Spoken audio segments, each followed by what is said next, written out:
Okay. Good morning, everyone, and welcome. Welcome to this wonderful day.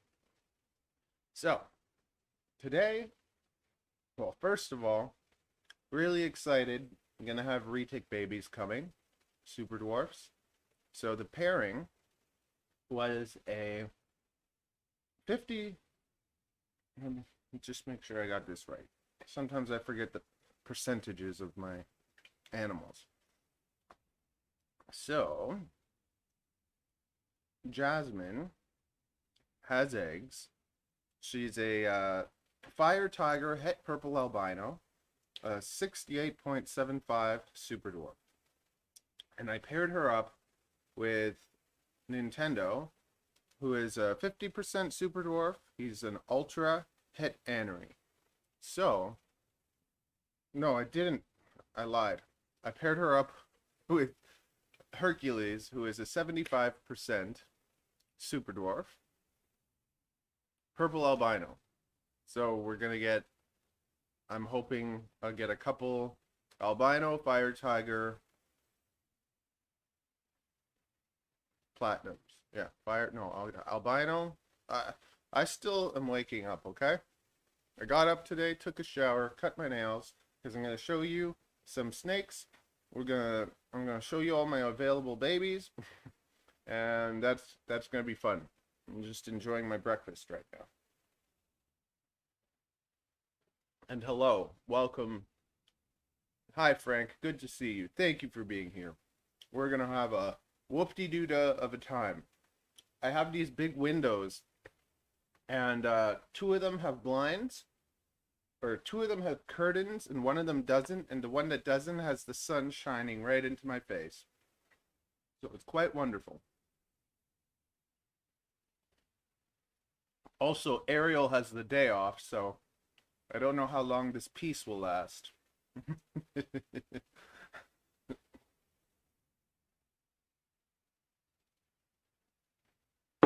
I hope you're all having a wonderful time.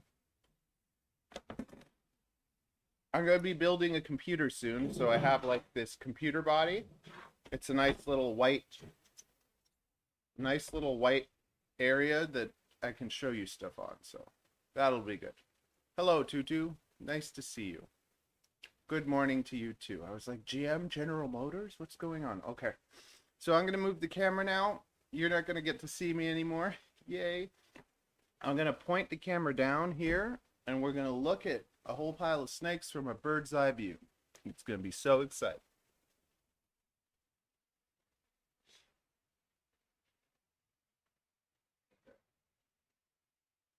See what I mean with the windows?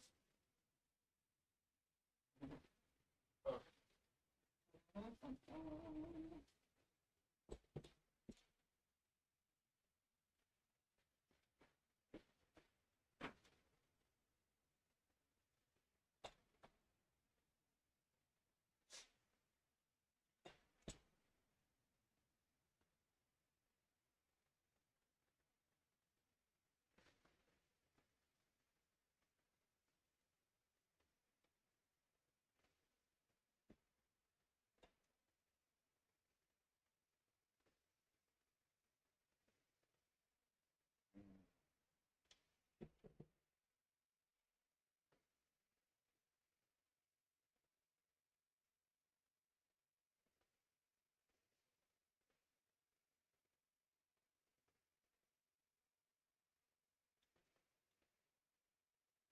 Oh, very.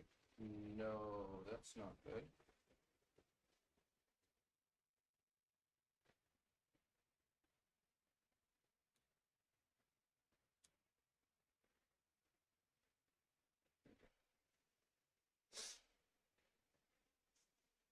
My camera disconnected for a sec.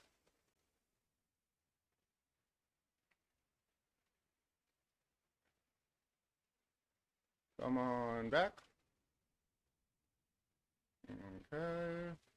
Start.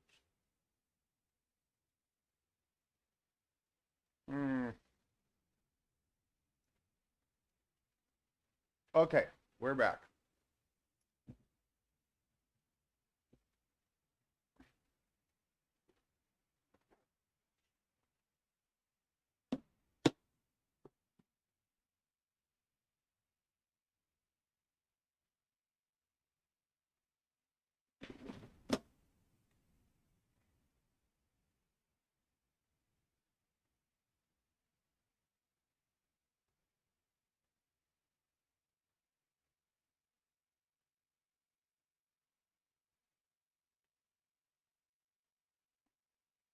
The delay on this thing is a little something.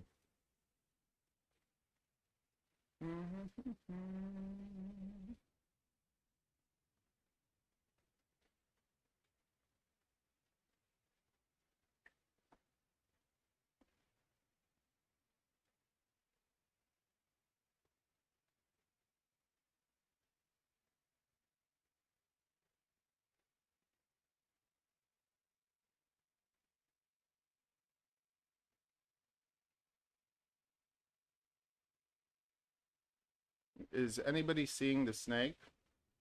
I don't think anyone can see the snake. I don't know. What is... Come on. Be a good camera.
Hello.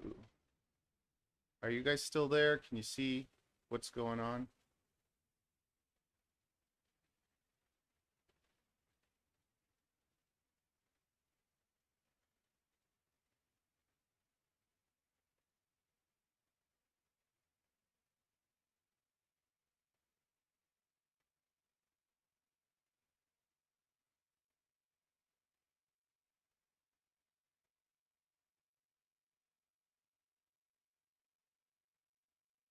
uh,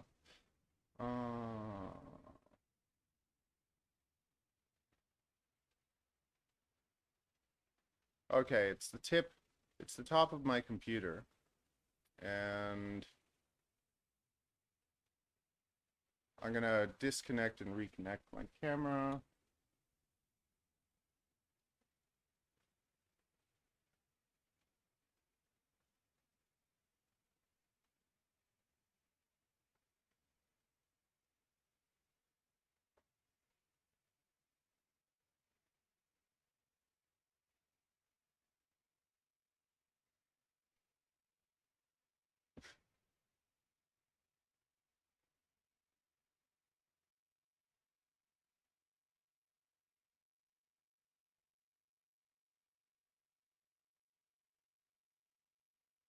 Okay. Okay, there we go. Finally. After a minor hiccup, we have video. Okay.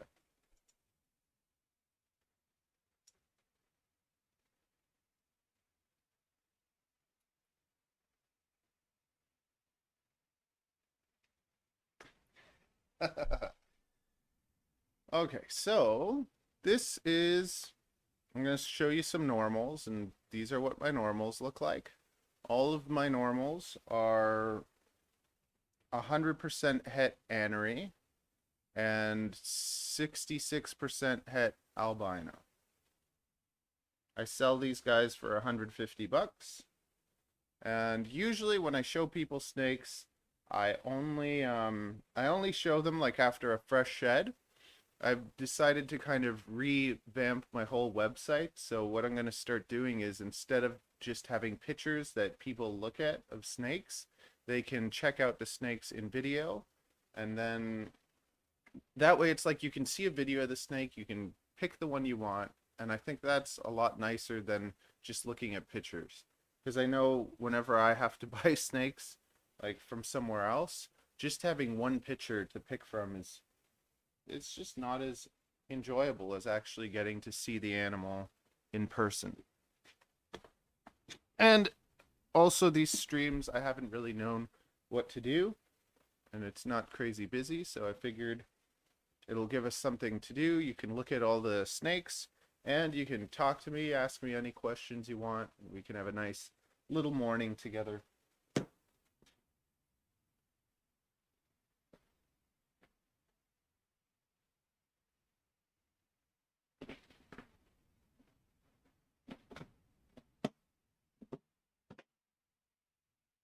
And we're starting off with everything with the normals, and then we'll slowly work our way up the ladder to fancier stuff. How was everybody's week? Did you all have a good week?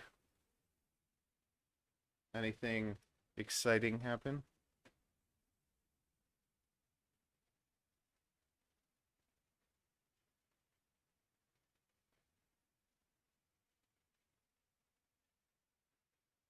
I have the blaring sun against us, so not as clear as I'd like it to be, but another one. Basically, all the normals are going to have the same genes. They're all going to be 66% het albino and 100% het for anery.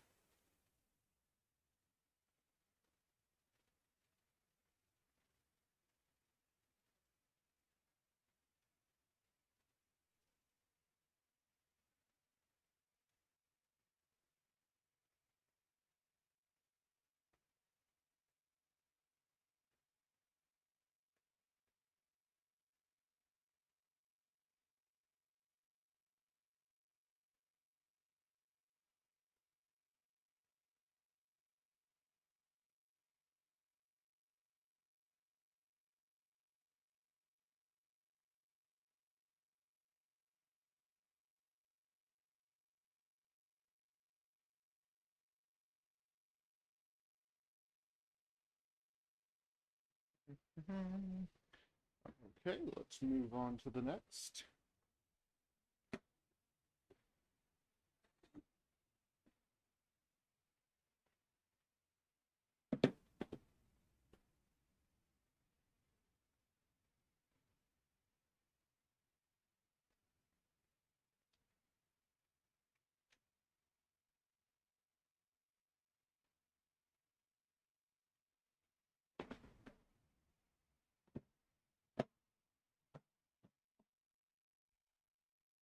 This one is in shed, so it looks a little bit darker.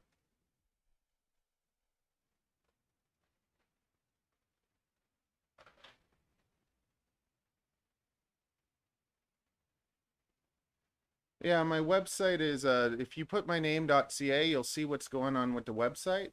It's not I used to have pictures of the snakes available with the prices, but I just found it a little I find it a little tedious to kind of have to take pictures of every snake and then edit those pictures and then put those pictures on the website with everything.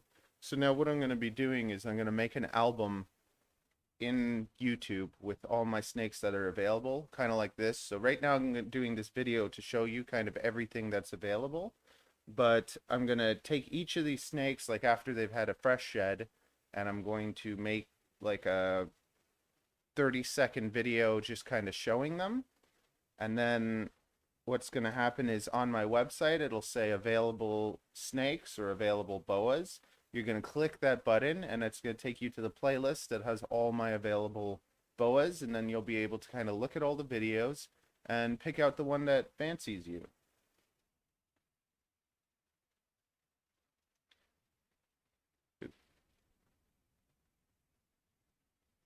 Yeah, yes, they do. Some more than others. So it's just like when you breed, as I'll be showing you later, the ones that are possible het sterlings, the pattern is totally different than it would be with the same genes without the het sterling. But all my 66% het sterlings are also possible het VPI albinos. And VPI can kind of mess up the pattern too. But even though these things happen, we're like they still are possible You're not allowed to really label them as for sure because sometimes crazy things happen to the pattern anyways, and then they don't prove out het. Like with supers. Supers are never really supposed to be sold as supers until they're proven out. Because sometimes you'll get an animal that looks like a super and it isn't, and other times you will get one that just looks like it's normal and it ends up being a super.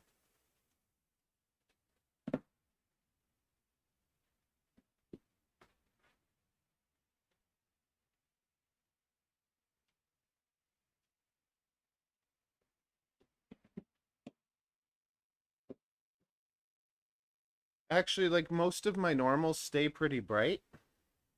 And yeah, most of my normals end up staying really bright anyways. I find aneries will get a lot darker as they get older, but I'm also working towards creating brighter ones. I like bright, clean animals. I also pick out breeders that have bigger eyes. I like them to kind of have like almost cartoon eyes. And Ariel always like says, "What do you want like snakes for that have like bug eyes?" And they're not bug-eyed. They just have like if you look at them, if you look at the face, they have nice.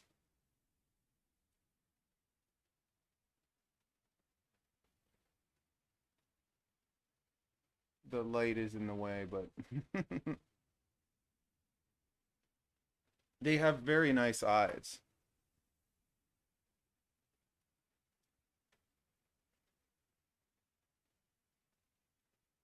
Here, let's fight you a bit. I'll just grab and show.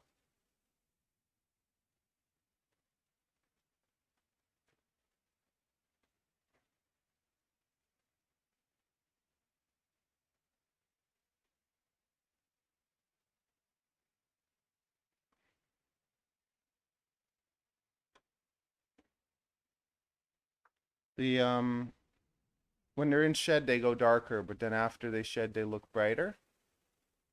But see, many times when people are breeding, they're just thinking about the genes. The way that I like to do it is I like to kind of pick out a mom and pick out a dad, and just these are BCIs. They're Colombians. But I really like to pick out snakes that are really as pretty as possible. So I'll go to the reptile shows, and instead of just saying, "Oh, what's the best deal?" I'll look at all the snakes and I'll pick out. I basically go to a reptile show, look at every single animal there, and try and pick out the prettiest one that I can afford. And that's kind of how I built all of my collection. Because if you have pretty parents, you're going to have pretty babies.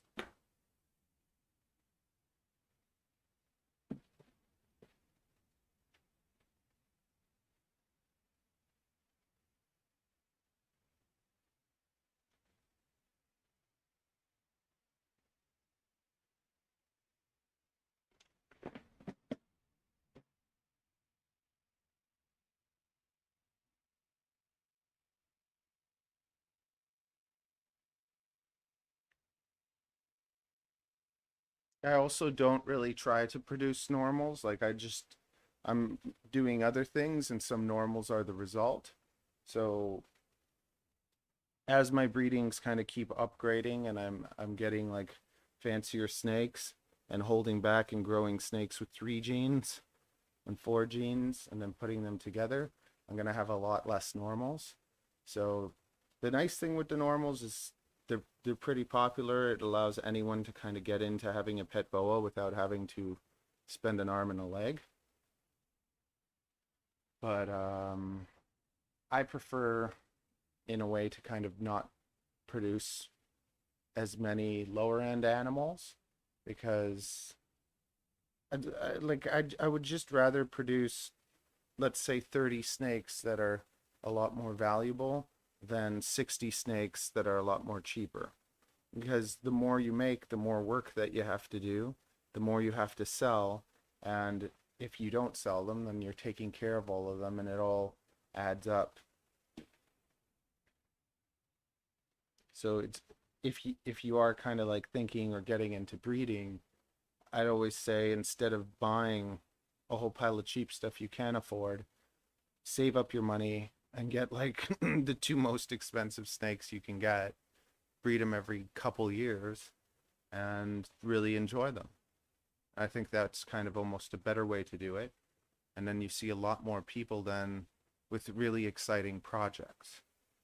Because so many times people will just buy, let's say, normals or hypos, and then they want to breed them, and I get it, it's exciting.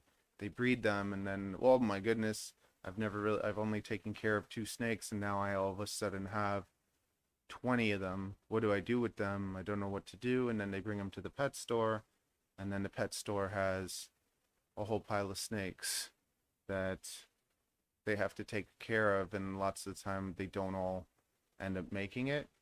And even normally, like I'll lose maybe, like if something goes wrong, I can lose a lot of snakes, but in general, usually at the most I'll lose 1 snake per litter, if that. Like most of the time, if I got a healthy litter, everyone survives.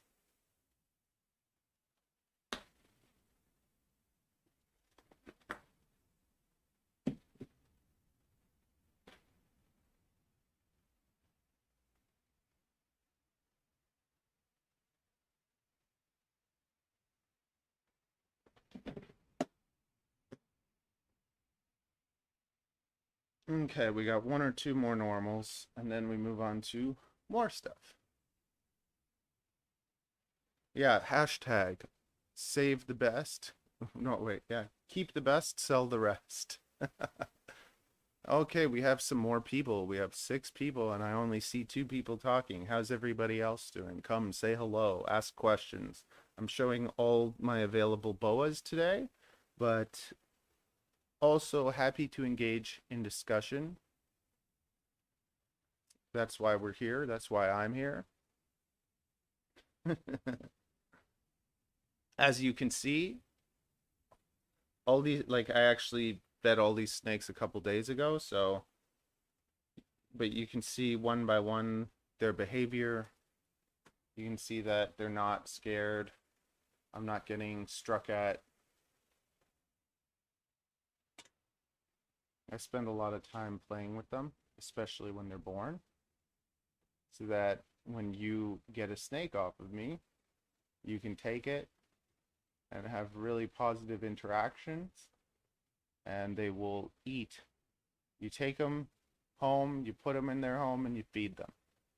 It's another thing. Lots of the time I'll see people say, you know, take your snake, put it in its new home, don't touch it for a week, and then feed it.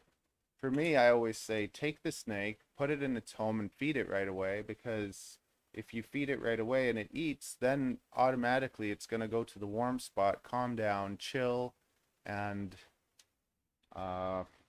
digest.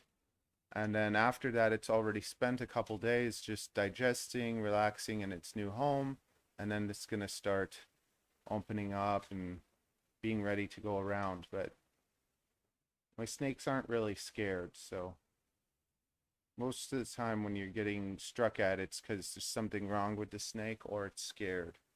Scared, hungry, or like has mites or something. Good morning, Mama.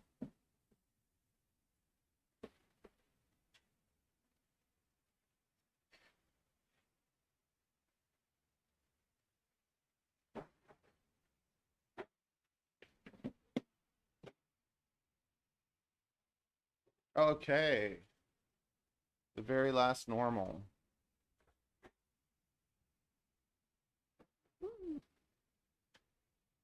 Now, right after saying that, one of these guys is going to bite me.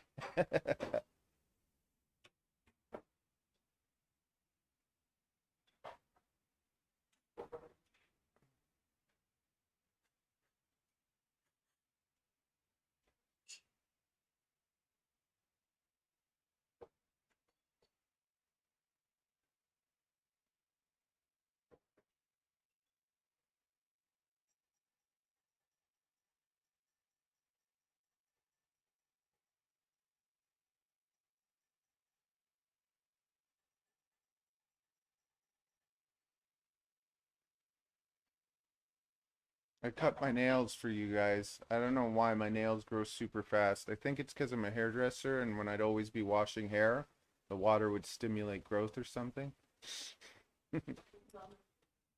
Thanks, Ariel.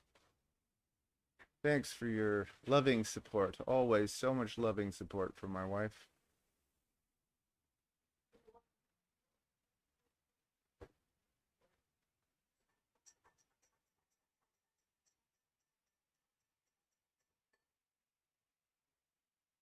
You make no sense.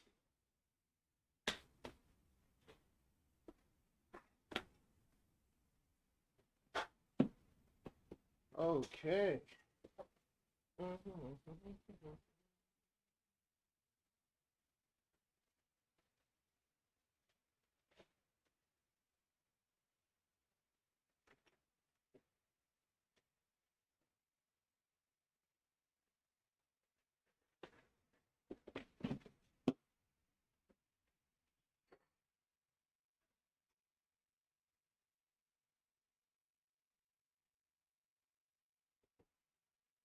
If you're a noodle with a head, the world is a scary place. Nice.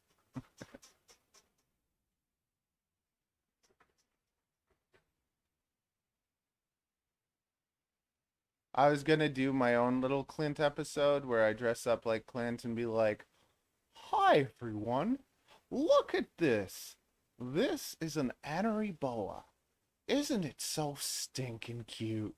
But then it was just like, I'm like, I don't want people to think I'm making, well, I guess that would be making fun of him, but it's just like, I like Clint. I think everyone does. He seems like a wonderful dude. I just like to have fun, but I wouldn't want anyone to get offended. People can get offended, and we're in a world that's very sensitive lately. Oh, offended? I said people can get offended. I never said defended. Oh my goodness, my worst critic. So this is an Anery boa. It is Anery, and that means that it has no red pigment. It's like an albino. Albino means no black pigment, and these guys just have no red pigment. And these are also 66% het for albino. And I only think I have two of them, a male and a female, and I sell these guys for $250. Yes, people are very sensitive. I'm not that sensitive.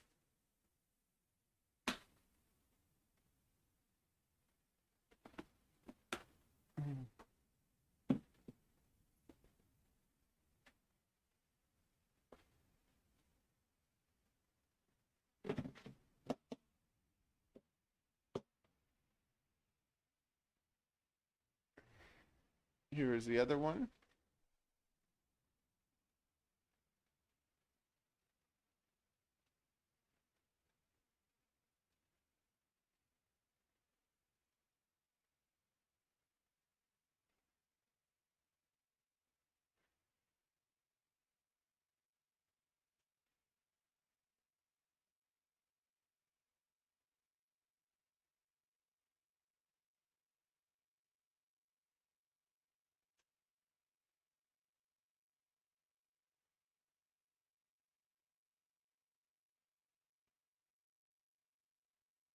I'm glad you find it funny, Tutu.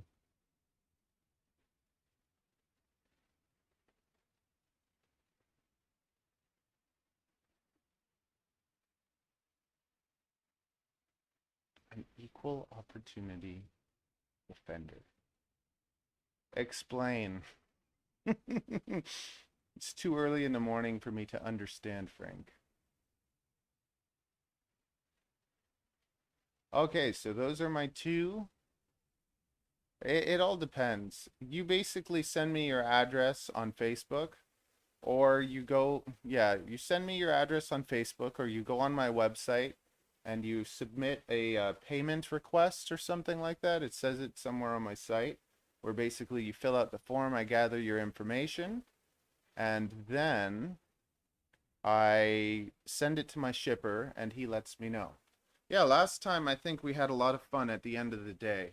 But in the morning, it takes me a while to get in the groove of things. Also, that was like a 5 hour stream, and it was just getting hysterical. Did you want me to sing another Disney song or something?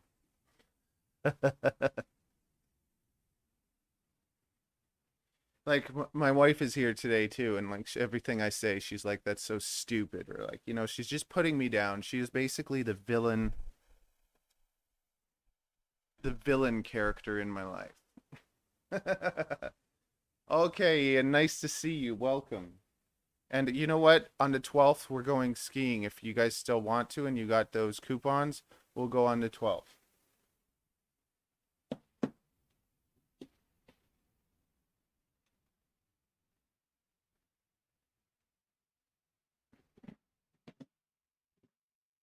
And Ian, I'm going to hook you up with a good one. Don't you worry. So now we're looking at the hypos. So hypo stands for hypomelanistic, which basically are going to end up being snakes that have less pattern, less spots, and more red. There are two main lines of hypo. Like, people have all sorts of lines, and there's nicknames for everything. I'm going to end up calling my sunglows something probably funny eventually, like the beauty line sunglows from Beauty Boas. But that's not funny. You're not funny, man. You're just stupid. Thanks, what? Okay, wonderful. So I have a terrible cough. I've had it my whole life. Okay, I'm not suffering from corona. Oh, it's so beautiful today. It's like too warm. My snake room is at like 90 degrees. I might have to like actually go and plug in my air conditioner because it's crazy. So anyways, hypomelanistic, cleaner patterns, less spotting, more red looking, and that's what you got. Oh yeah, there's two main lines of hypo. There is I think it, forget what it came from or what it's called, like an orange line or something, and the salmons. Now the salmon specifically, if it's on its own, not when they get mixed into things, they'll do funny stuff, but they usually have these bow ties. And that's kind of how you differentiate the salmons from the hypos, because the salmons will usually have these strong bow ties. And if I'm wrong, correct me by all means. Teach me something. I'm always happy to learn something. I just teach you whatever I learn. So, if you can really differentiate them from the normals by looking at their tails. The pattern just kind of has a different look. It's a lot kind of like smoother, and there's those nice, beautiful red markings. Wonderful.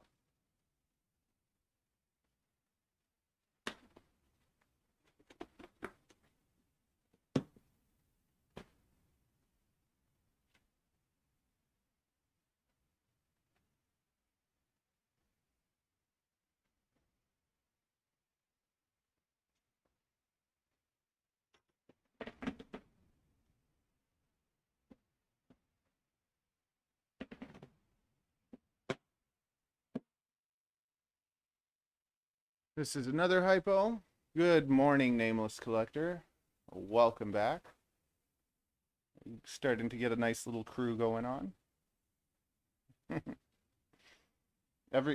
People, lots of these YouTubers seem to have nicknames for people to help them like fit in.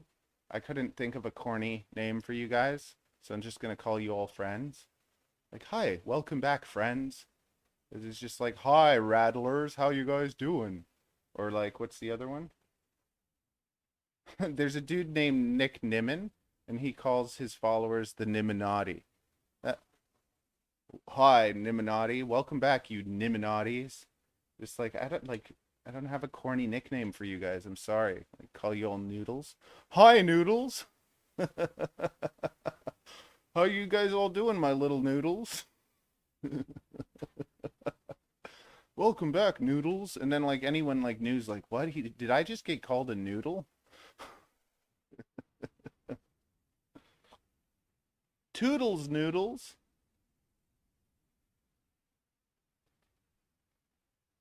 I just like the idea of friends. I'll just call you all friends. It's simple, it's good. And if I come up with a good corny nickname for everyone, I don't know.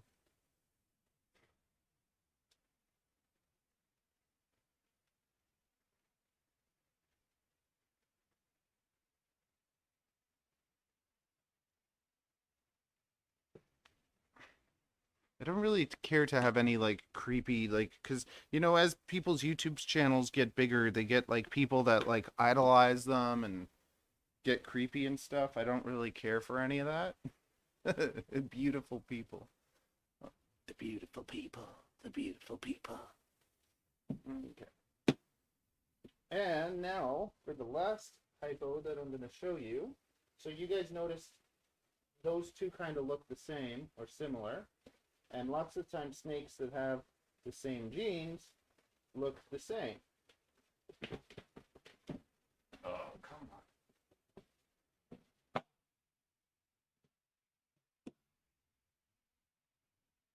This one is also hypo, but if you look at it, it looks pretty different.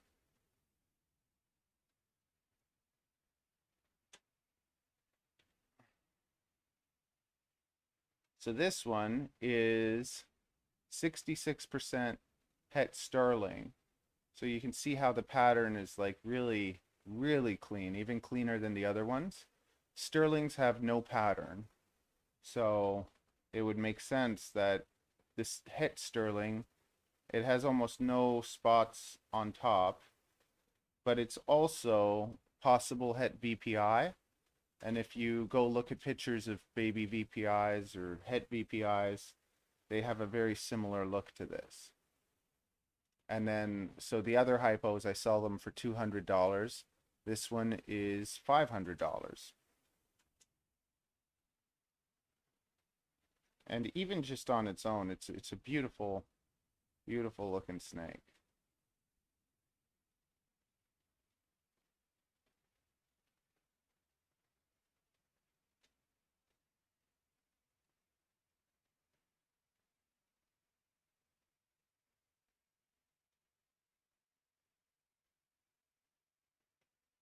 And look at that tail.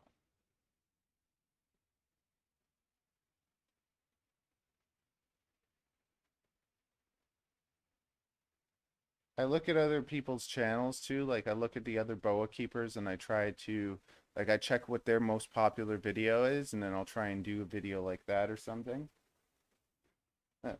And then some people have these they have a video handling my most aggressive boas and I'm just like I can't even do that video because I don't really have any aggressive boas. Okay, so now we're gonna look at some ghosts.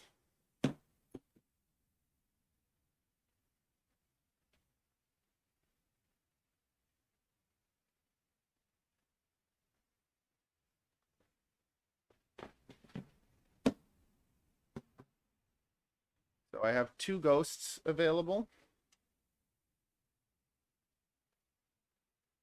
And basically what a ghost is it's an anery with a hypo. So you saw the aneries, they have no red pigment. And then the hypos, they have more red pigment and cleaner patterns. So with these guys, they would have the red and less pattern. So they kind of have that same patterning as the regular hypos. But then the anery comes along and it just wipes out the red and makes them look really, they're really cool looking snakes. And as they get older, they kind of get more beige looking. But what's really neat with the ghosts is when you get an albino, they are always yellow. Like they turn yellow and they have red eyes or pink eyes. I've really tried to get albinos that have prettier eyes because the one thing I never really liked with albinos is I found lots of the albinos have these just like mean, kind of ugly looking red eyes. So I've tried to pick out albinos that have more pink looking eyes. And with the ghosts, you end up getting a really light snake that doesn't have any yellow in it. So that slowly trying to make brighter ghosts ends up making snakes that are lighter without that yellow tinge. which is pretty cool.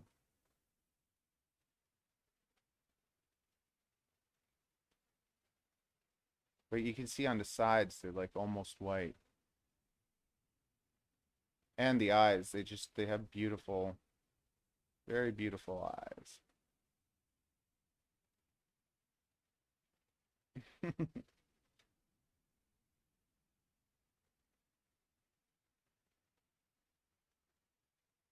Freeze frame, hand model.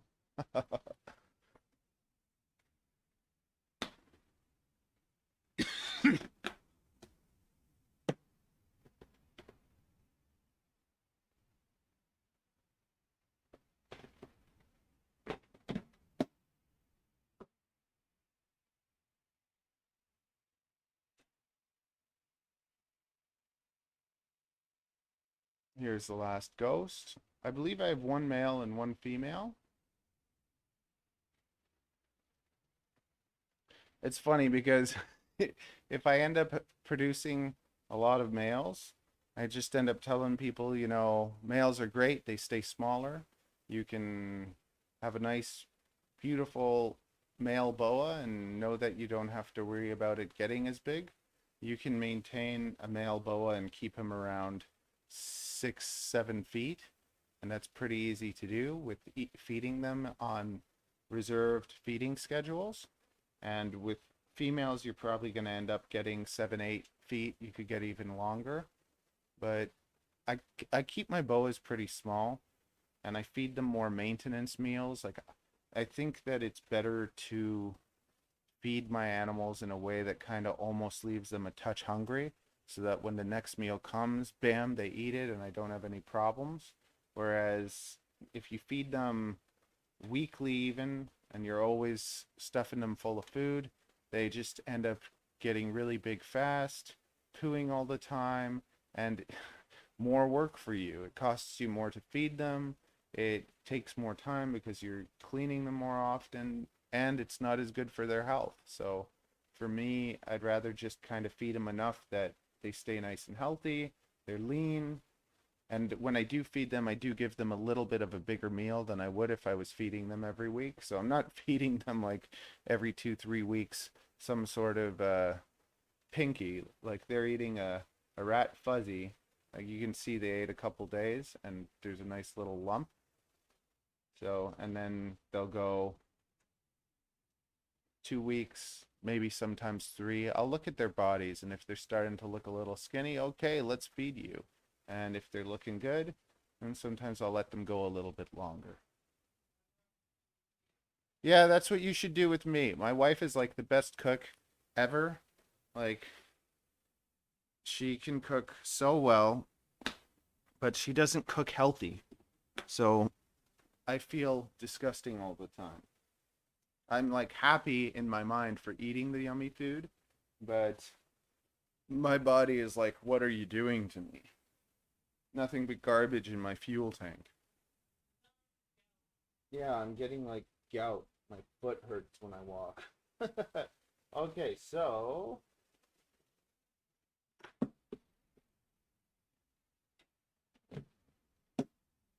can anyone guess what gene this next boa is? I figure I'd throw in a couple ball pythons in there. I don't produce that many ball pythons. Probably, I produce around, let's say, 10 to 20 ball pythons a year and around 50 boas or more every year. So this is a orange dream ball python. Sneak that in there. I don't know. I sell these guys for like, I don't know, like $150 or something like that. I don't even know what to charge for lots of things, so I just charge whatever I feel like it.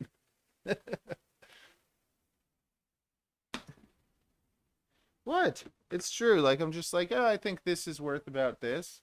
And really snakes are worth whatever you'll pay for them, so. Or see, the thing is in Canada,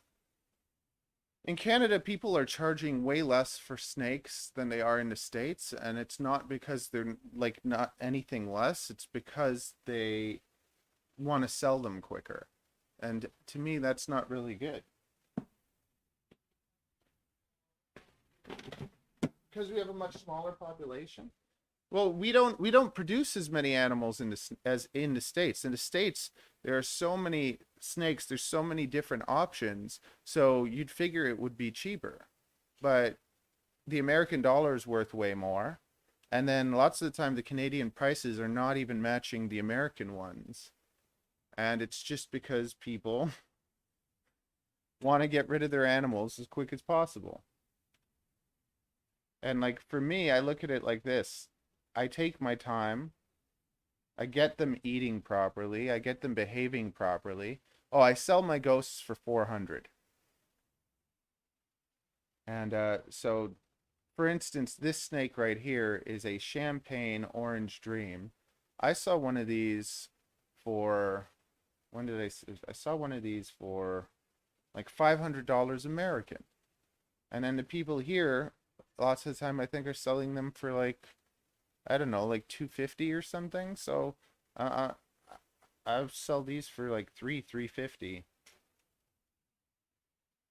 Because in the pet store, lots of the time that's what they'll charge too. So for me, I'm gonna usually charge the same as the pet store.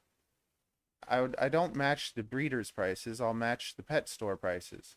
And lots of the time, the pet store is charging more than the breeder, and maybe that's fine with breeders that are just breeding and selling their animals right away, but I don't let any of my animals leave until they're eating properly. So everyone that's bought a snake off me has been happy, and I've always been kind of straight up about everything. Or they'll be like, oh, I can get it here for this much, and I'll be like, okay, go get it there. I'll show you an adult ball python, and I'll show you kind of whatever you want to see after I'm done going through these snakes, because I want to get through them, put them away, and then we can have fun time. Friendly fun time. But I'm not planning to really do this again, showing all the snakes. So we're gonna just get through that. So we're on to the last bunch of snakes.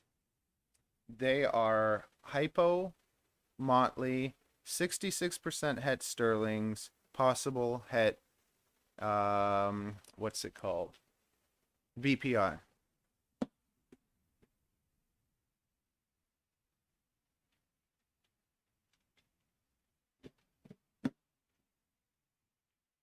So these are all like just wild, one-of-a-kind snakes. And when I bought the parents, I bought a motley het sterling and a hypo het sterling, and the pair was $4,000. And that was just basically a normal looking hypo, a normal looking motley, but they were 100% het sterling, and they were $4,000. So these guys are motley hypo, so they're both those genes in one snake, and they're 66% het sterling, and they're possible het VPI. The reason they're possible het VPI is because I didn't get any VPIs in the litter, because the father, I don't believe, was VPI, and the mother was 50% het VPI. And if you know what the VPIs look like, lots of the babies have VPI characteristics.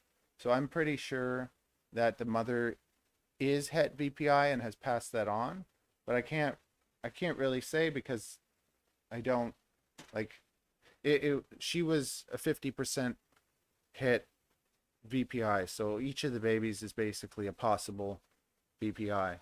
But a lot of people that have seen these snakes have said they do have VPI traits, and these guys are $1,000 each. Now, the cool thing with these snakes is they really are all very unique looking. So each one of them looks very different. And I have a pile, I have like a lot of males and one female. So I'm asking more for the female because I only have one of them. Otherwise, basically the female sells, and that's that.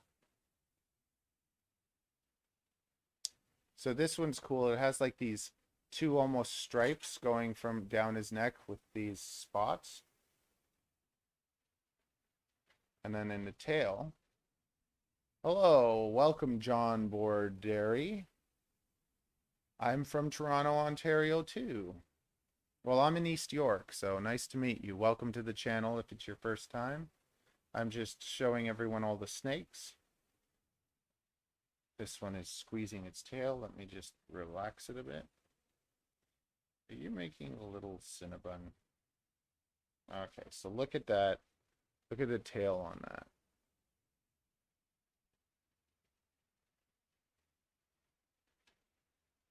Also, when you look at their sides,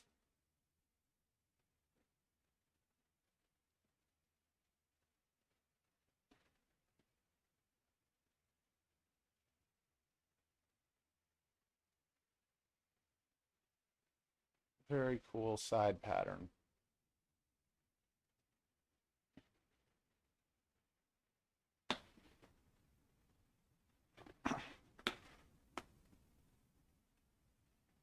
So with these guys, I think I have 1, 2, 3, 4, 5.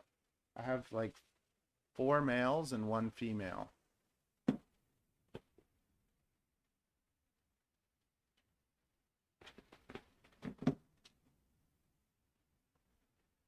But I also think, like, even if you weren't getting them to breed, this is a kind of animal where you get one and you have a unique looking animal that it's just like nobody else has a boa that really kind of looks like that. I always encourage people to think of snakes almost like a cat or dog.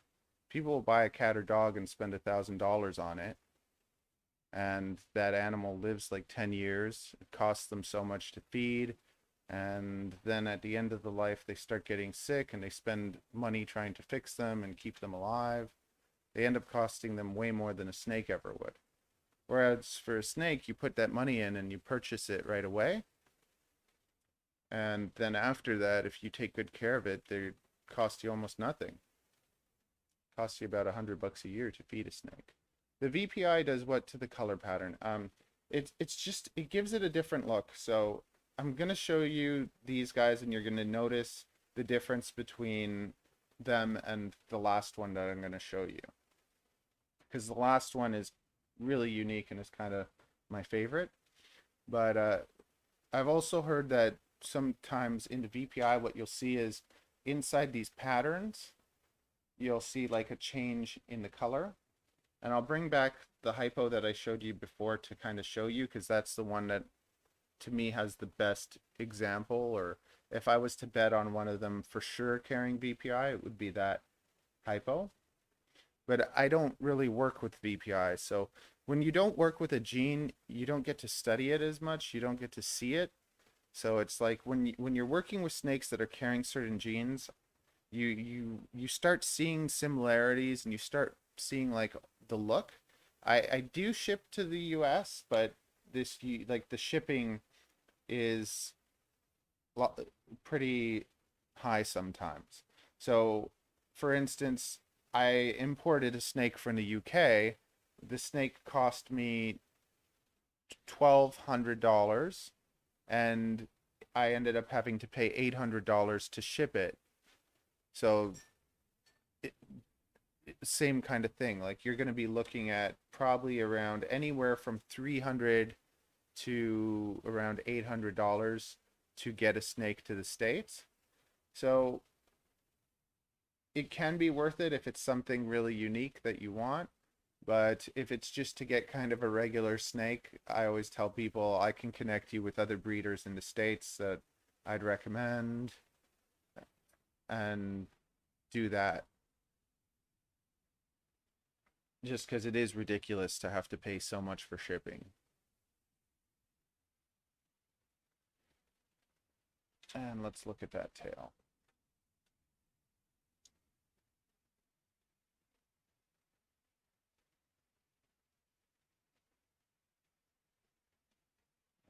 See the side.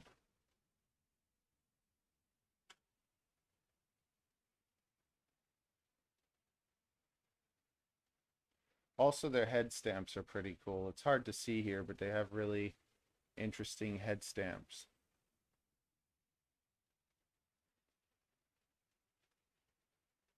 The last one has a really good example.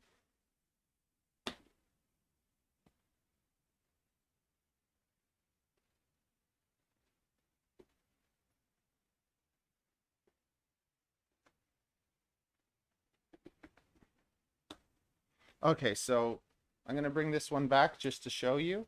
When you look at this pattern, do you see how inside the pattern it changes? It's not one color. It's like you got kind of like the light parts inside the pattern. That's what I've been told to look for, like if I was to pick one as VPI. But also just kind of looking at this snake and looking at other VPIs, because I just looked online at what some other VPIs look like. This really has a similar look to lots of the VPIs. But I don't work with VPI that much, so I wouldn't know. And personally, I don't really even like the VPIs a ton until they start getting like crazy expensive. Like I like the VPI like moon glows, snow glows, I believe they're called. Thank you, Tennessee. Fun online.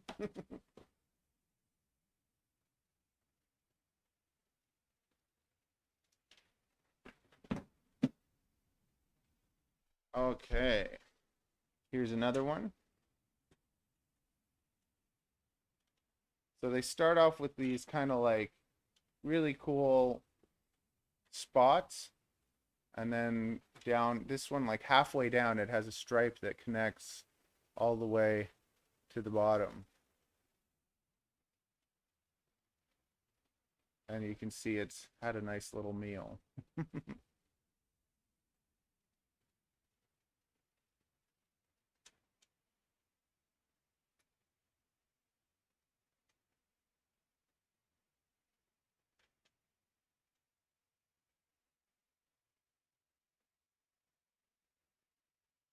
But these are just very unique looking boas.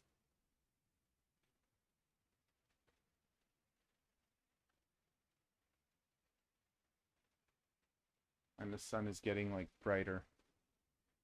Uh,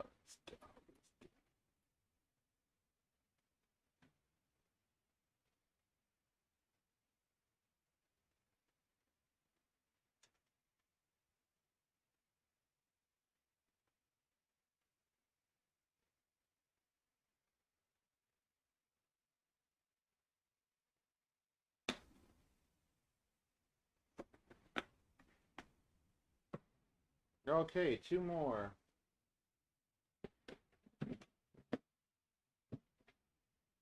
This one I think is the brightest looking one. It's just lighter, it's more kind of faded looking.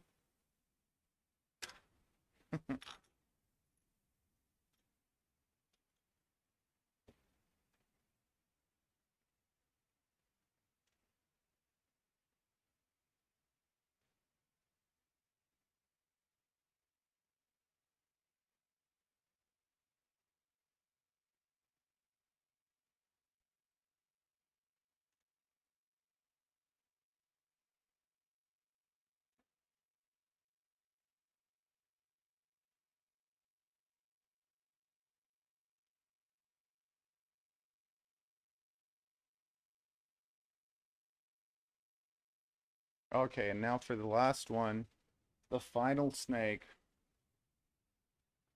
And my favorite of the bunch. I think this next snake is my favorite of everything that's available. And I would keep them, but I've been keeping way too many of my snakes. Like this year, I think I have, like, I kept almost 10 snakes.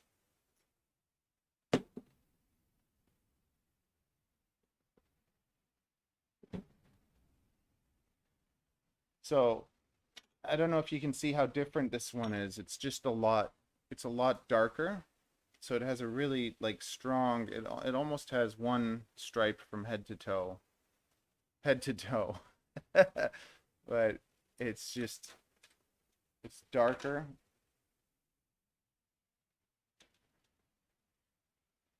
So to me, then maybe that could be BPI, or maybe this one isn't and the brighter ones are. But when you put hypo and motley together, you can get some interesting patterns. But the patterns on these snakes is just like, I've never really seen anything like that unless you're looking at some sort of jungle type stuff, but there's no jungle in these snakes. So this is an example of where the het sterling or the het BPI is doing something to the pattern. And even though I could almost guarantee that these are most likely het sterling, I can't sell them as that because the mother and father were both het sterling. So they're basically 66% het sterlings, and that basically drops their price from for quite a bit.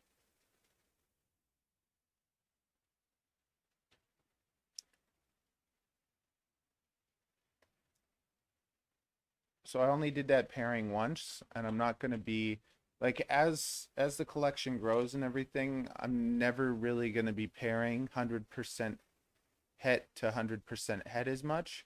I'm going to be pairing visuals to hets, because if you're working with at least one visual of the gene, you don't have to worry about any of the babies being a percentage. They're all going to be 100% het. So that way I know exactly all the genes that my snakes are carrying. But do you guys see the difference in how dark this one is compared to, for instance, the last one?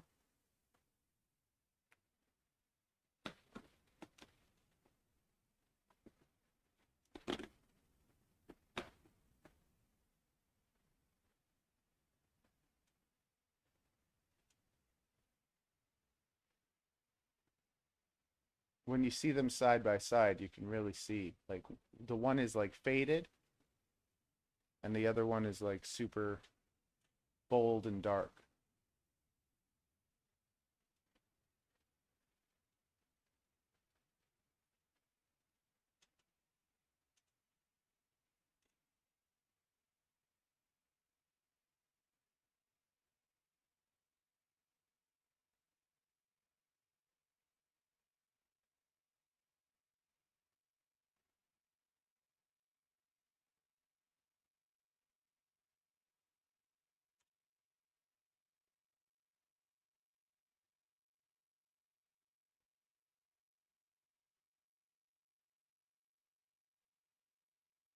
And those are all my available baby boas.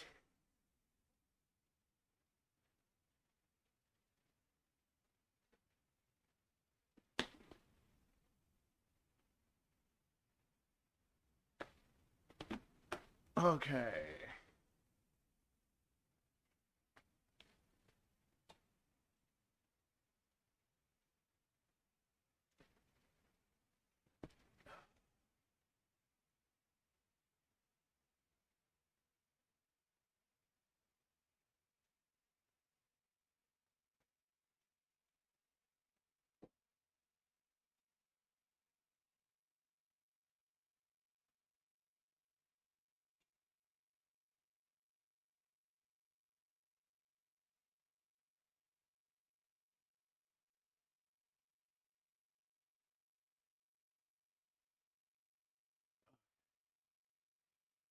Okay, we are back.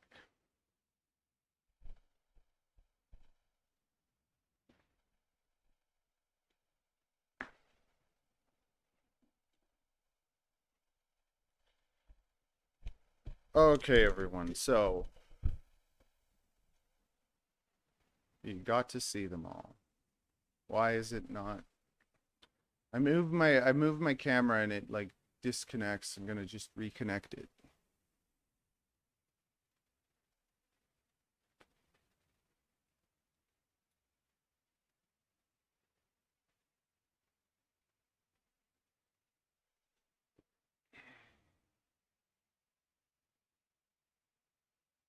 Okay.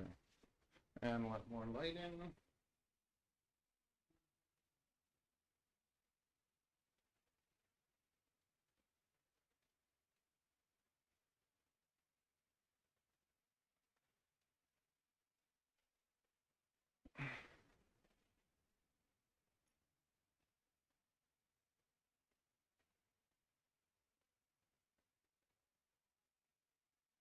I know. We might have to like hook up the air conditioner.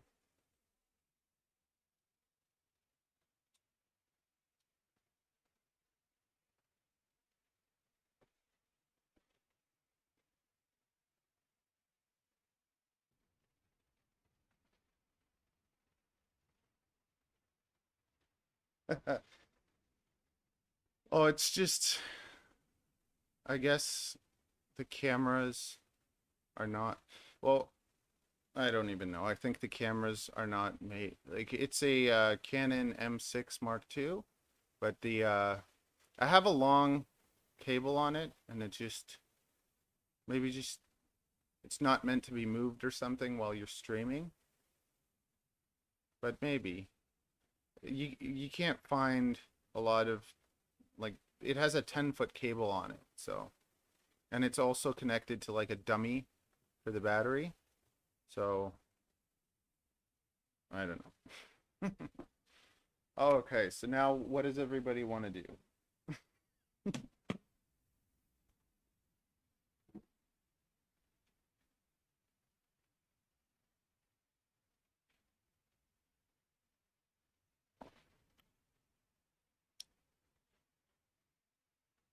Nameless connect Nameless collector, are you still there? Do you still want to see an adult ball python?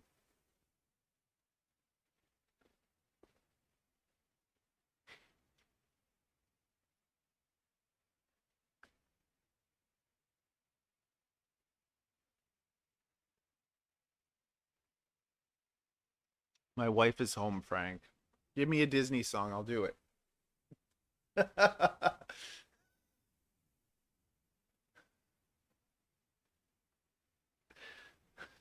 We're back down to our probably 5 solid viewers from before, unless Tennessee has now joined us for good.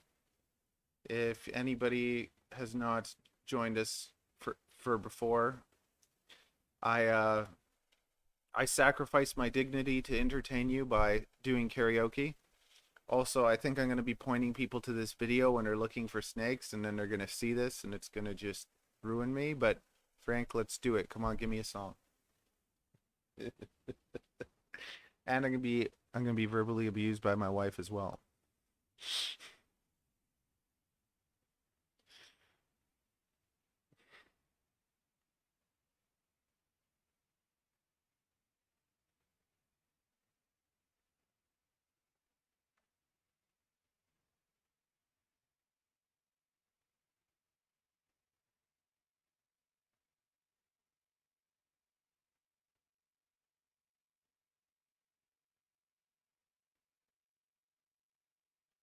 I haven't had any of my adult boas stop eating except for breeding females when they're like about to pop.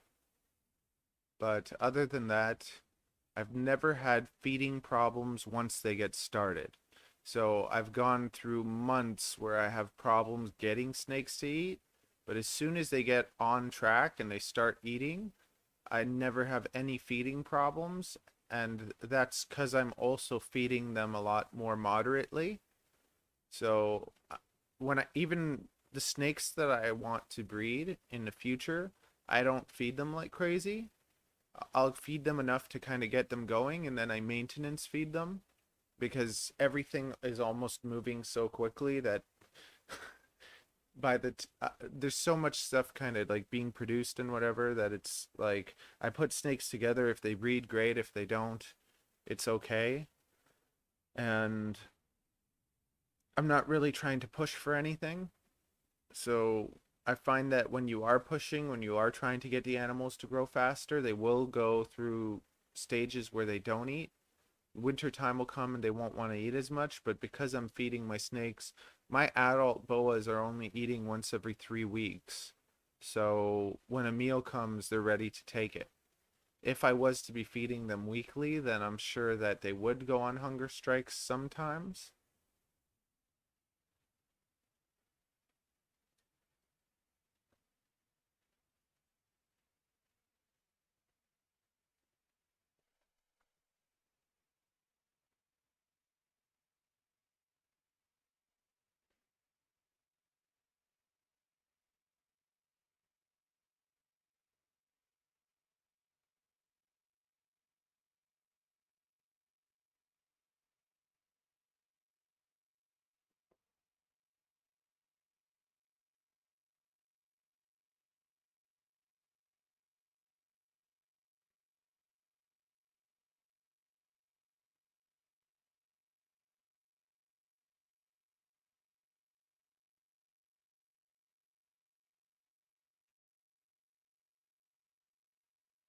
Does the wife want to join in? No.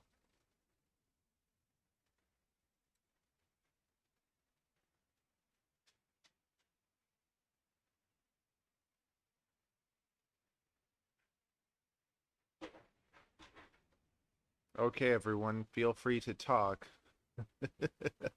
You talk, I answer. You tell me things, I do them. Come on.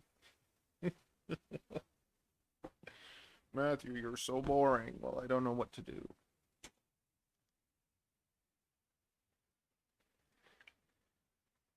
I accomplished my mission for today.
Hmm. It is breeding season, so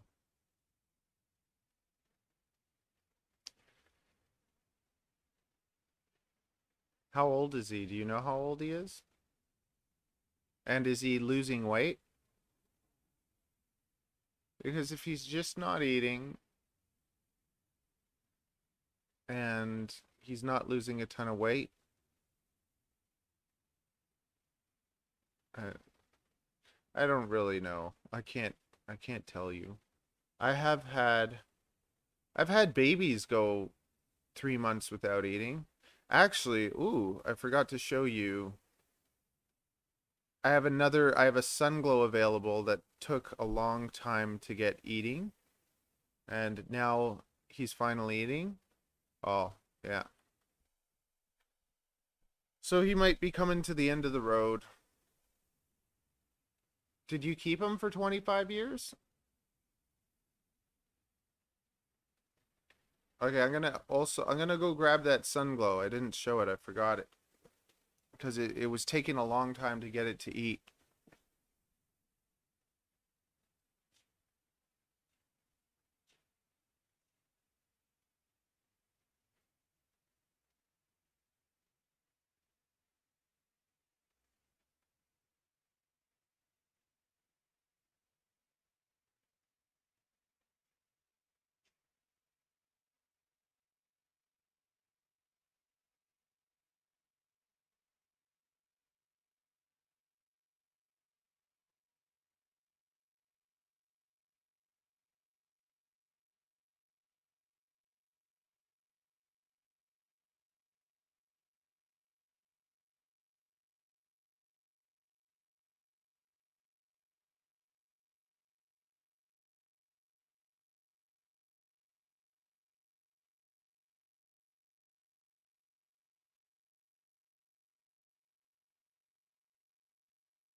See, this is the thing with vets.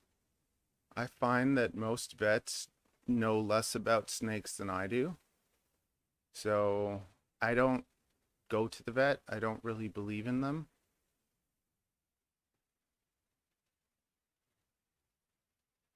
We had him for about 8. He said he was 12 and fully grown. Yeah. When things are wrong with snakes and you can't see it. So all the vet can do is look at it and guess from the books that they've learned with, like, they've studied all sorts of things. So all they know is a pile of, like, even when you go to the doctor, I think working with animals for so long, I've realized how little doctors know about us when they see us. So we go into, let's say, a walk-in clinic, and we tell the doctor the symptoms we have. And then the doctor, like, looks at us, checks out the symptoms, and tries to match it with an issue that they know could be a possible issue. And there could be so many other things going on, and the doctor has no idea because they don't really know what's going on until they take samples and test them. They take your saliva sample or they take a blood sample, they test it, and then they can start knowing what's wrong. Or they x-ray you, or they do one of those MRIs, or they use the machines to kind of figure out what's going on. And with the reptiles, you go to the vet, you pay them money, and they just, oh, it's maybe suffering from IBD, or maybe it has this, or maybe it has that, and they're just taking a guess. So they're seeing, let's say they're even seeing two snakes a week and a whole pile of other, like, birds, dogs, cats, whatever they're dealing with. I'm seeing 100 snakes almost every day, caring for them, feeding them, doing all sorts of stuff. So I have a lot more experience with the animals most of the time than they do. But I can't test for certain issues, and that's the only thing that, like, I really wish I could do. So what I found was an animal, instead of going to, like, the animal hospital, I found an animal school. Like, there's a Guelph University has, like, an actual, like, area with, like, experts and people that actually know their stuff. So instead of going to the vet that's going to be guessing, I'll take them to the school. And in the States, there's a lot more of that than there is here. Basically, in where I live in Canada, like Ontario, there's two vets that deal. There's around 2 or 3 vets that will deal with exotics, and they'll charge you a lot of money, and they don't really know their stuff. And then there's that school where you basically you get to go and actually deal with the people that really know their stuff, but most people don't go there because they don't know about it.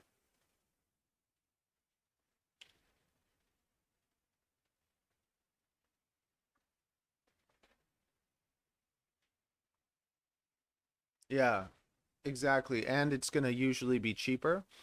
So the school will not accept dogs or cats unless they're referred by a doctor, but they'll usually, they, like, here they'll accept exotics without being referred from a doctor.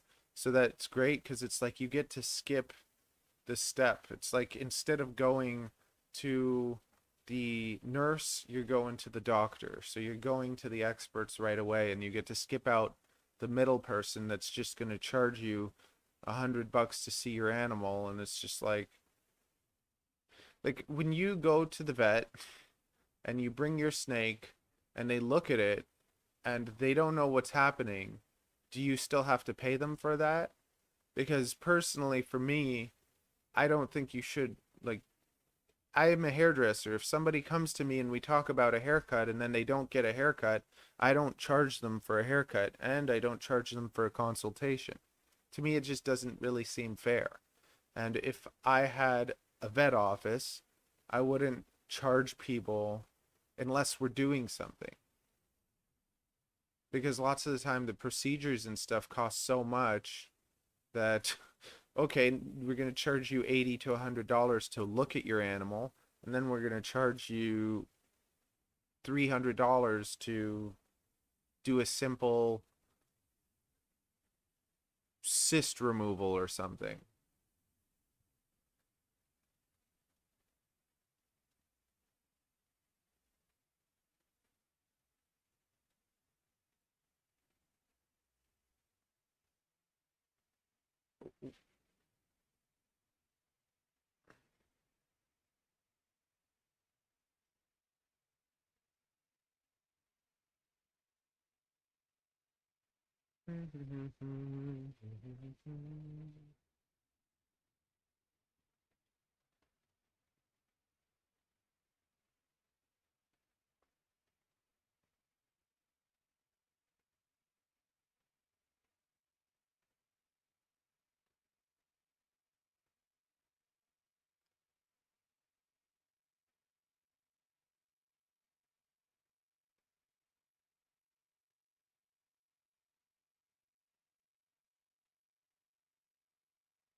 Yeah, with snakes, you can't really tell. I do find that when a snake is in pain, they'll be more irritable, so they'll be more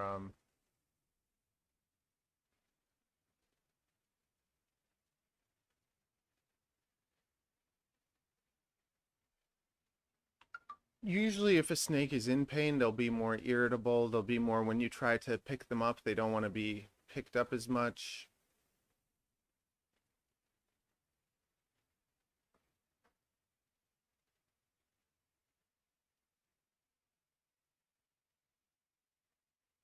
And they slowly waste away.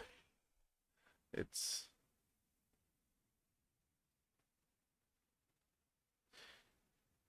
yeah,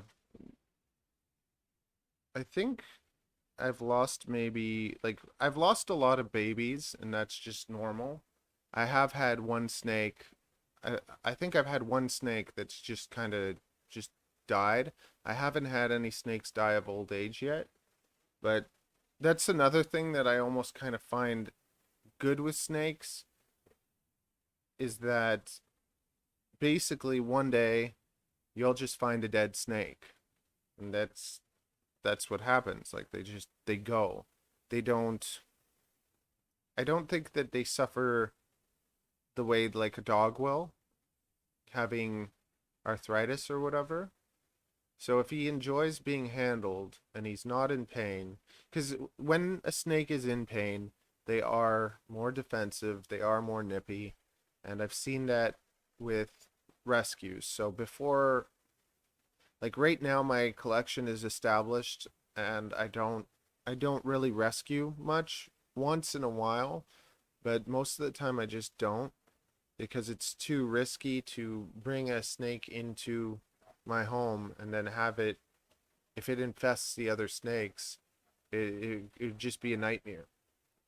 Long time ago, two times I've taken in snakes that have had mites, and the first time the mites got through my collection, and to treat, back then I probably had like 30 snakes. To treat them all for mites, you have to spend like 20 minutes on each snake, just it being alone in the solution, cleaning out all the homes, spraying everywhere.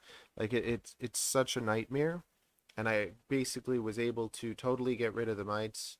And that was years ago. And I never had another problem since. But I did take in another snake that did have mites. And I treated it and just cleaned like crazy everything that came with it. And the mites went away and it wasn't passed on to the collection because I proper quarantine and all that stuff. But those snakes that had mites, they were biting, they weren't happy. So it's just like when a snake's not happy, you're gonna get a different type of behavior. But if your snake is still letting you handle him and like being around him, what I would say is maybe try some different food items. Try some birds, try some rabbits, try a guinea pig. Like maybe try a few different foods and still nothing. Like maybe try live. Maybe that'll be the difference if you get a live rat.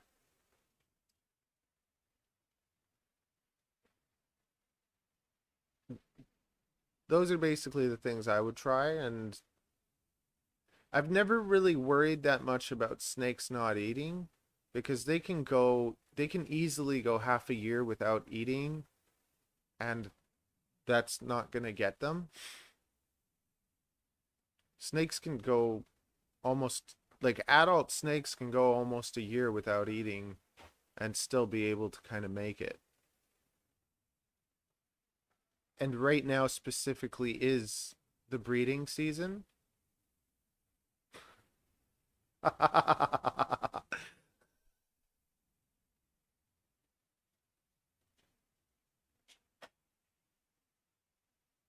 Or you could just let them live together for a while. Where's mama going? You're just gonna hang out with your mama? What? I'm helping her fall asleep. Oh, okay. Oh, maybe come join you guys later. Goodbye to your wife.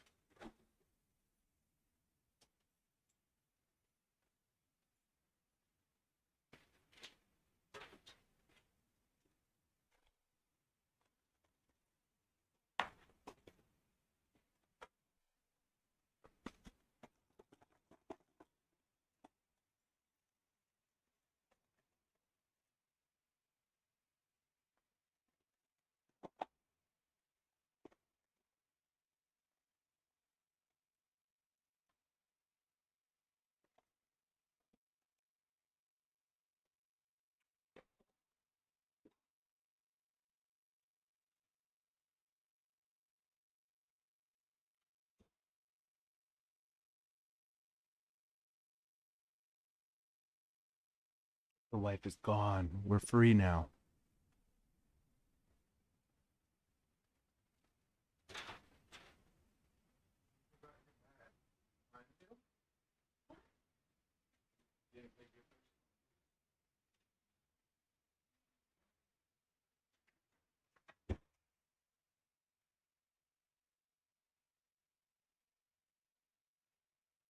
Okay, everyone, the wife is gone.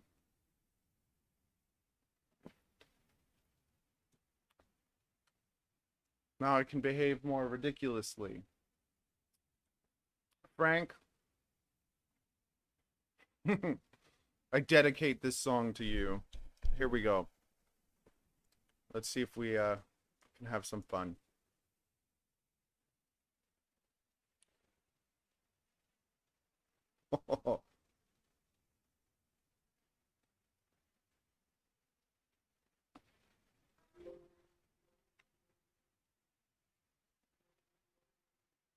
Okay.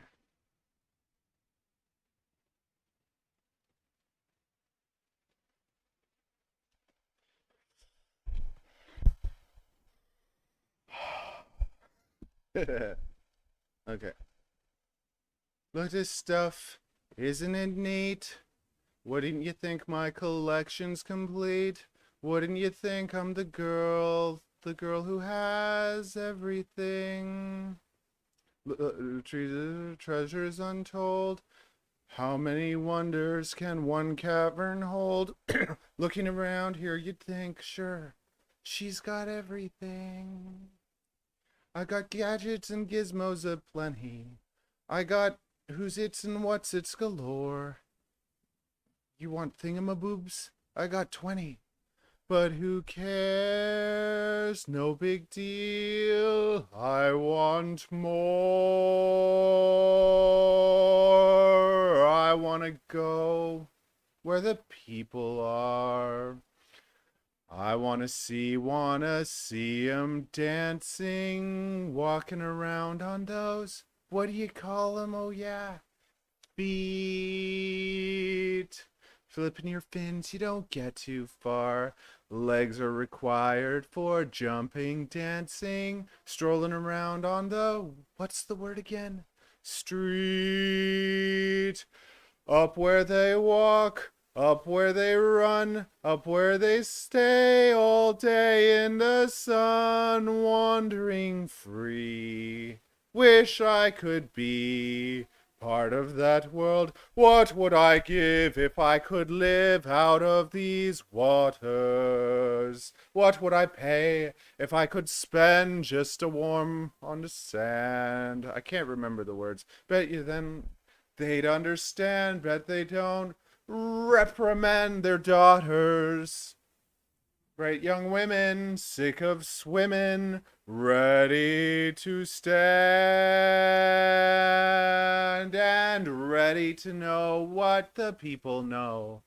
Asking them questions and getting answers. What's a fire and why does it? What's the word? Burn. When's it my turn? Wouldn't I love to explore that shore up above? Out of the sea, wish I could be part of that world. That was terrible. That was just terrible. That was very embarrassing. Thanks. Hope you enjoyed that.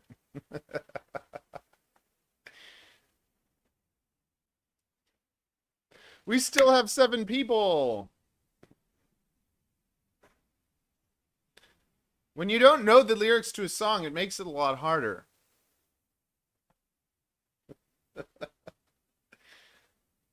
There you go. I sacrificed myself on the altar of dignity for you all. And only one person's talking to me. It's okay, man. Life is sad sometimes. Life is sad most of the time, actually.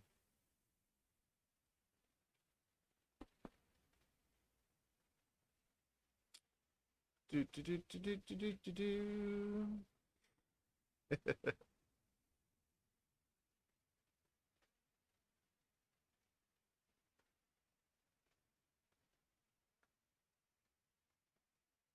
Thank goodness the wife wasn't there for that. And her name's Ariel. She was named after a mermaid. And the first cartoon I ever watched was The Little Mermaid.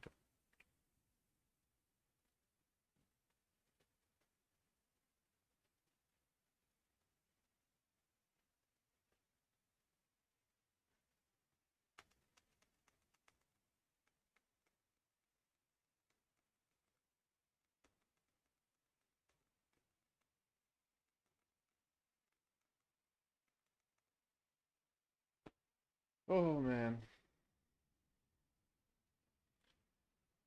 Yes, I like Star Wars. Or I used to like Star Wars. I think that Disney just destroyed it.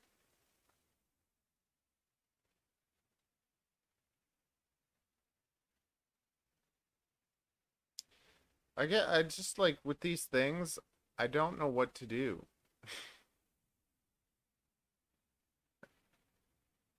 It's like I put up the camera, I'm like, okay, we're gonna do this stream. This is gonna be fun, it's gonna be exciting, and then it's just like, okay, what do I do now? And then I go a little cuckoo. Hysterical. It's like I just feel crazy. It's like, yep, I'm here sitting in front of a camera. Don't know what to talk about. And it's like I almost kind of prefer people seeing the videos because it's like I'll prepare it, I'll prepare something, make a nice little video for you, and then you can engage with it. But here it's like we can kind of engage with each other, but we have 6 people here and only one person talking, and then it's just like you're looking at me expecting something from me, and I'm here ready to give you whatever you want within appropriate reason.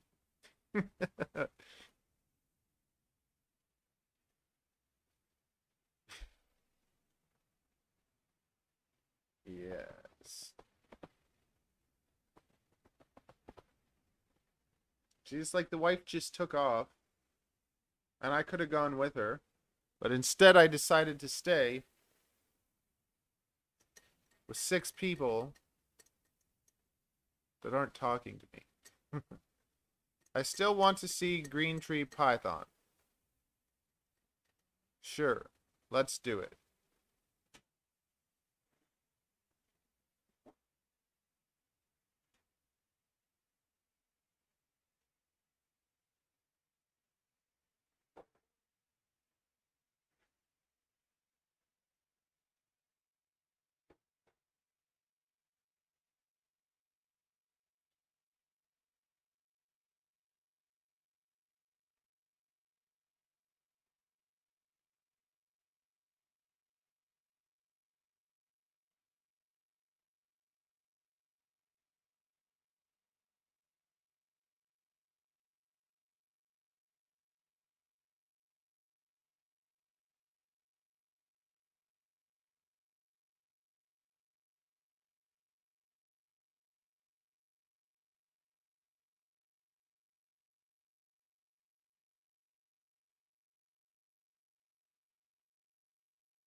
There, I got my back support. Is this good?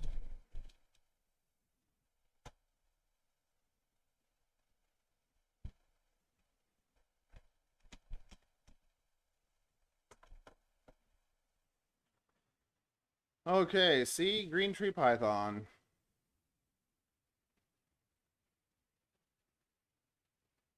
Oh, goodness.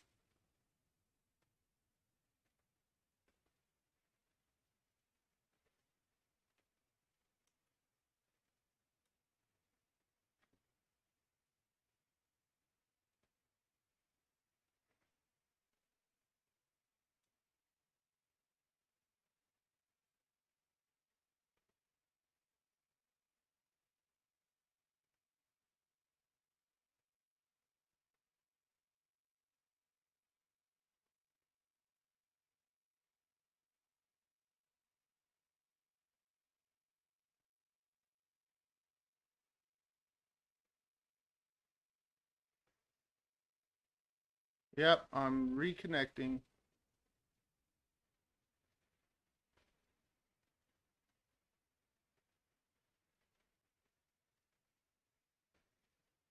Okay, we're back.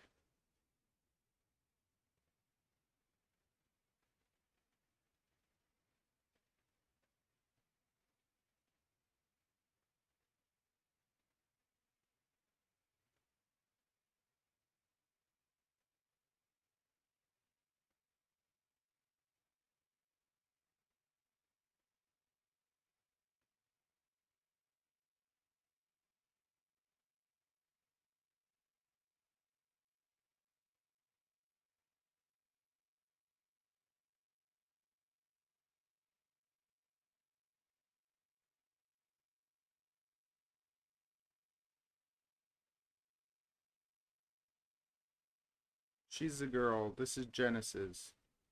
So I have Genesis and Revel.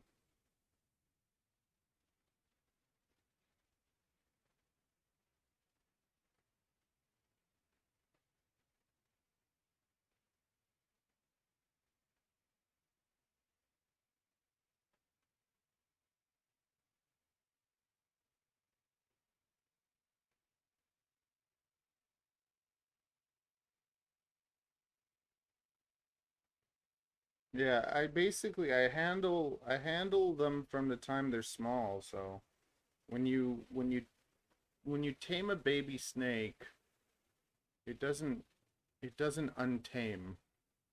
The biggest reason that most of these snakes are not tame that you see is because they haven't been worked with from the time they're born.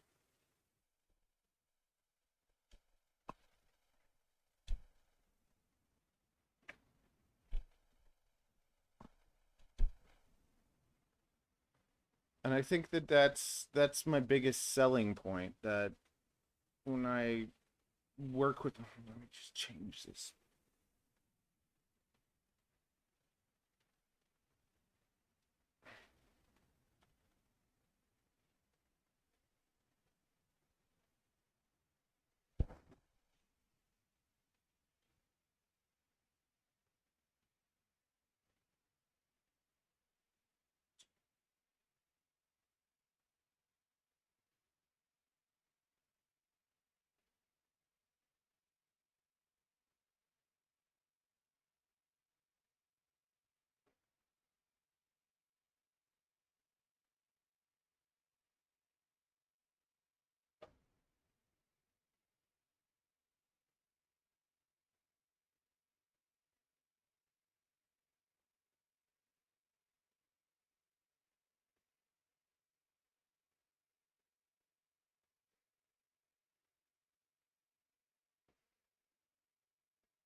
Oh, I found it.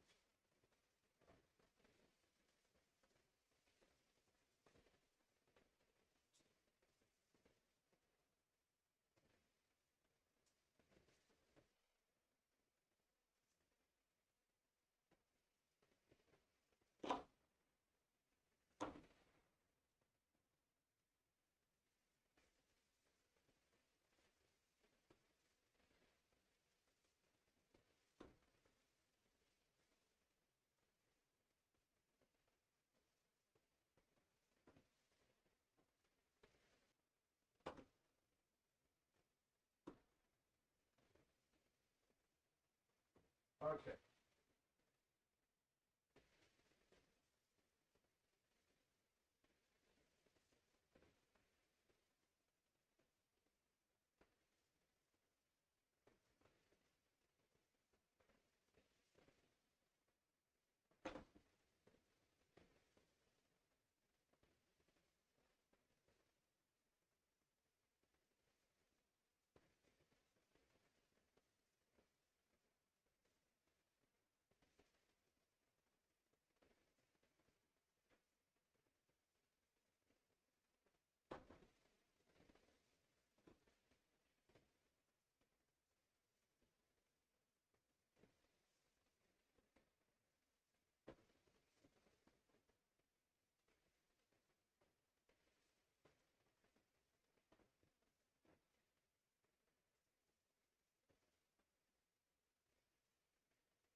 I don't. I almost bought one the other day. I was so close to buying one, but I didn't. Do, do, do, do.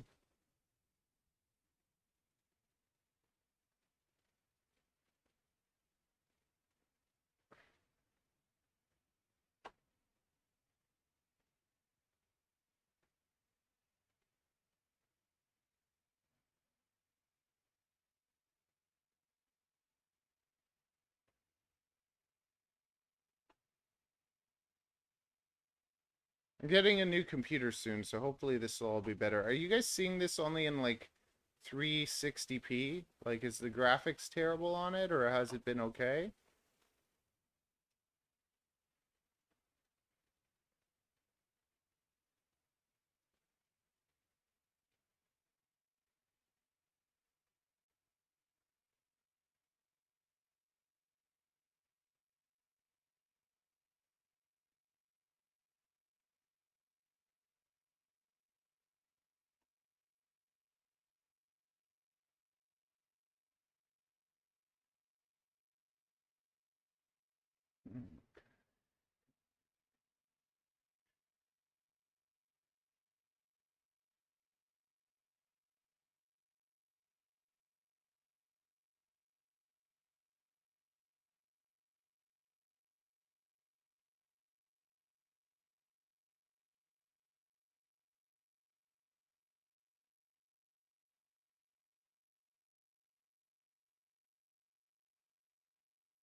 Ugh.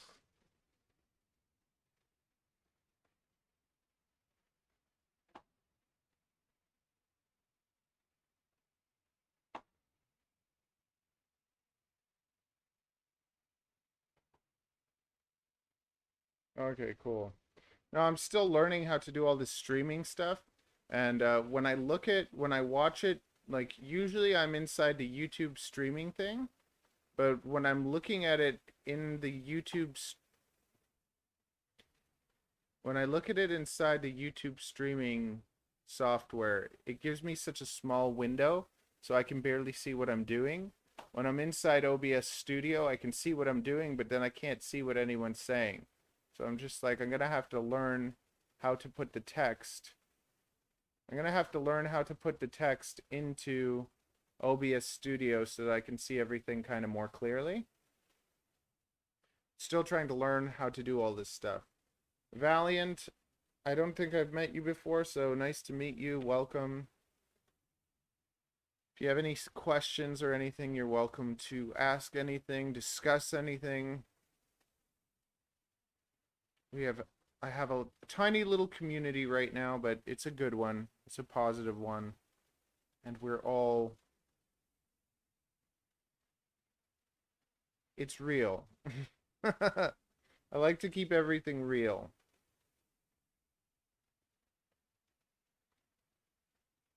It's the one thing like lots of people are up Brian Barchuk all the time, even though I think like no one's gonna agree with everything that somebody does, but just how many of us started like watching these videos because of Snake Bites TV?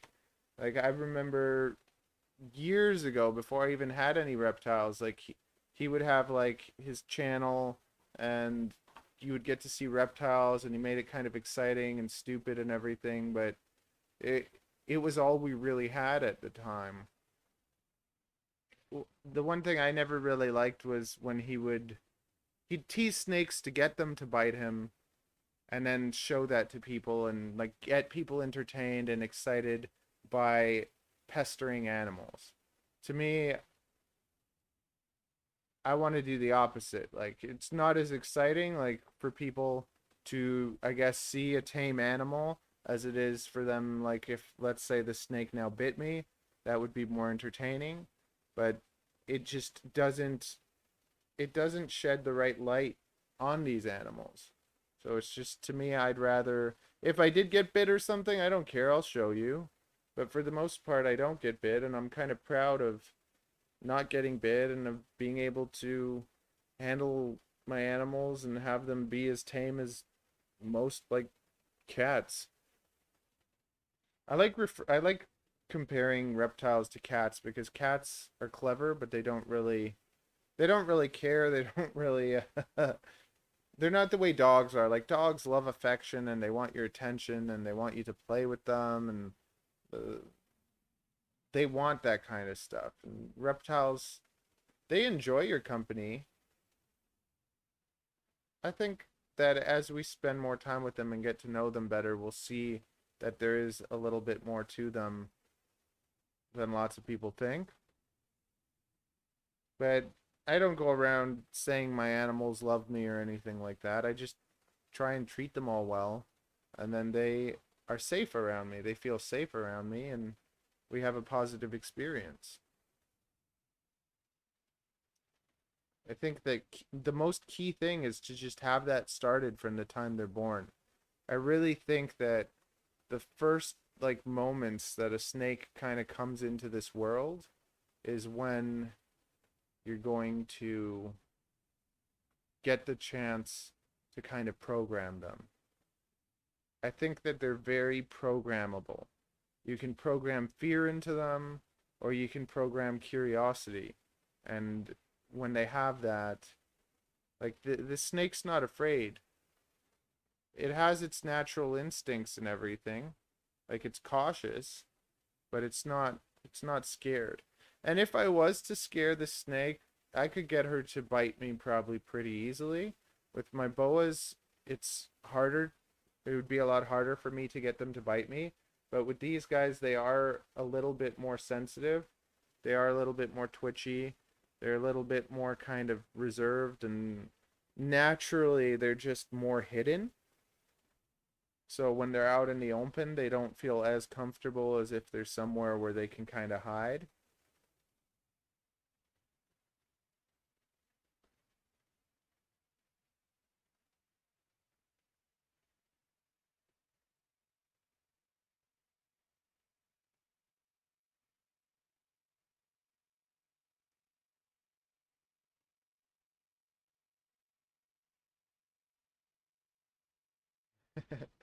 The other yeah, these are, I think they're three. I have two of them. They're sisters, and they're 3 years old, I think. So I'm gonna try breeding them probably next year. And these guys are eating weekly. I feed them every week, but I feed them a smaller meal.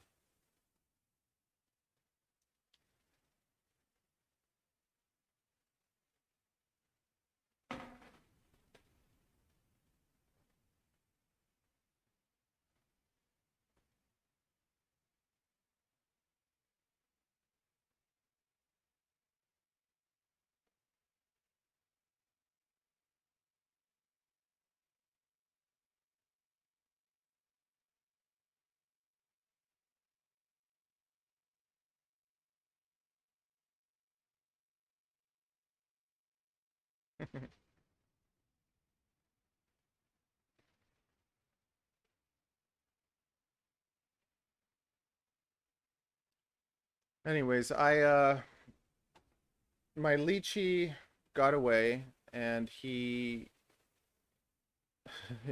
yeah, my lychee got away, so I gotta go, and I tore apart my snake room to try and find him. So there's stuff everywhere, and I gotta clean it and everything. So it was great to see you.